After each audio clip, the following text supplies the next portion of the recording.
Salve a tutti, l'approfondimento di oggi è dedicato al PD e al dibattito per il futuro sindaco di Venezia in seno al PD. C'è con noi Marco Stradiotto, segretario provinciale del PD, lo avete sentito prima nel nostro telegiornale e ora approfondiamo bene questa cosa. Allora intanto ci aveva elencato una serie di nomi di papabili potenziali per le primarie. Quali sono? I nomi, ripetiamoli. Allora abbiamo detto Felice Casson, Nicola Pellicani, Sandro Simeonato, Andrea Ferrazzi, Alessandro Maggioni e Jacopo Molina. E Baretta anche. E Pierpaolo Baretta, sì. Ecco. Sono tanti, per cui adesso dobbiamo fare sintesi, ecco, soprattutto appunto, sui programmi però. Ecco. E poi insieme alle persone. Ecco, manca una donna. Manca una donna e quindi stiamo cercando di vedere se c'è la possibilità di una candidatura femminile che potrebbe essere anche una novità anche in questo senso. Beh, mi ricordo 4 anni fa la Fincato si era proposta. Sì, c'era Laura Fincato Poi... che ha fatto le primarie, Orsoni le ha vinte contro Laura Fincato. Certo. E insomma, di cosa ha bisogno la città?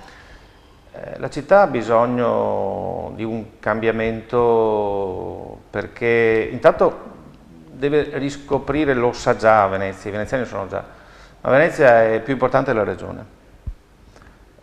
Lo abbiamo capito anche nella vicenda del 4 giugno. Il fatto che ci fosse stato quel guaio giudiziario nei confronti del sindaco di Venezia ha fatto il giro del mondo, è diventato molto più importante di quello che era successo all'ex presidente della regione. Questo è un dato non indifferente che ci deve far riflettere. Venezia ha una potenzialità incredibile, inespressa, inutilizzata spesso e qua va trovata la quadra rispetto anche ai problemi di Venezia che possono diventare una risorsa, un'opportunità per il resto del territorio, per il resto della città metropolitana. Pensiamo alla questione turistica che è diventata per certi versi oppressivi verso la città storica che più volte ho avuto modo di dire è la città più calpestata al mondo. Perché ha tantissimi milioni di turisti in pochissimi metri quadri, ecco. E a differenza di altre città non ha la possibilità di dire apriamo più aree pedonali, perché le aree pedonali che ha sono quelle e quelle restano e non si può far camminare la gente sull'acqua. Allora, là bisogna pensare a un'organizzazione diversa e anche in questo aprendosi appunto alle opportunità che può dare il resto del territorio. Ecco, in questi giorni alcuni comitati ci hanno mandato le loro opinioni e molti partono da Mestre, dicono non si è mai partiti da Mestre, sempre da Venezia perché è più importante, ma sviluppare il territorio di Mestre potrebbe aiutare anche Venezia a migliorare, magari qualche mestrino potrebbe un attimo arricchirsi e riuscire a ritornare a vivere a Venezia, perché a Venezia costa molto di più vivere. Beh certo, in quel senso anche la questione della residenza e del fatto che non si perdano residenti a Venezia è un tema importante, ma deve partire proprio da Mestre, anche l'approccio diverso verso Mestre è fondamentale.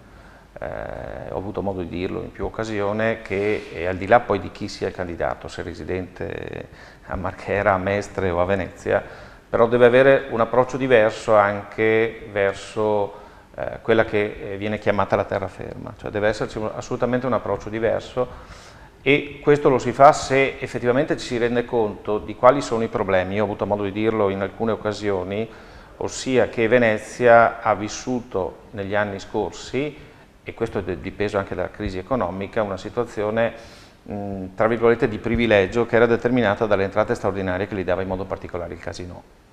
Il casinò non dà più quelle entrate straordinarie e quindi di conseguenza bisogna ridimensionare alcune spese, che non è detto che si debbano ridimensionare i servizi.